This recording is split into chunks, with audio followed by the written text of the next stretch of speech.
The Discovery journey had begun 5 years ago as a plan to send a man to Jupiter. With artificially induced human hibernation now shown to be safe, however, the extent of the journey grew. The astronauts were to be sent to Saturn. Though the expedition had begun only 30 days ago, David Bowman felt far, far away from Earth and from his home. His own pre-flight experimentation with hibernation seemed but a distant memory.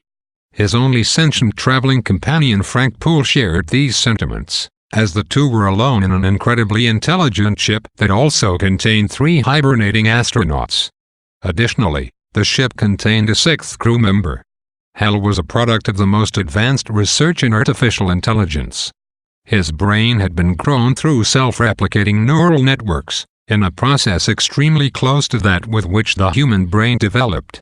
He was responsible for maintaining the trip throughout the journey. He could communicate with the crew by speaking with them.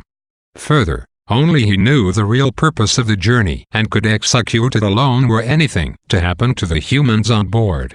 Bowman and Poole's day-to-day activities had been immaculately planned. They were never both asleep at the same time. Food had been carefully prepared for their journey. Further, they received daily news updates and were able to spend time each day learning and relearning scientific material relevant to their journey. Many hours each day were spent checking and rechecking all of the controls and gauges on board to ensure that nothing had malfunctioned in the interim. On board, a rotating carousel recreated the effect of gravity in one part of the ship. Here, the crew could shave or consume hot drinks without worry of stray hairs getting caught in the machinery or being burned by floating globules of hot coffee. Their days progressed rhythmically and methodically. The ship passed through the asteroid belt in between Mars and Jupiter with relative ease. At one point they were to cross within 900 miles of an asteroid. The astronauts sent out a probe to collect data on the astronaut and proceeded, uneventfully, toward Jupiter. Discovery began to approach Jupiter. First, it had to pass by many of Jupiter's planets, gathering information, particularly as it passed by. During this phase of the journey, Bowman would often listen to a low-frequency sound emitted by Jupiter that scientists had discovered nearly a half-century earlier. It amazed him to think that this sound, coming across the radio, had nothing to do with humans or Earth. As they got closer to Jupiter, it seemed that they were going to plunge into it.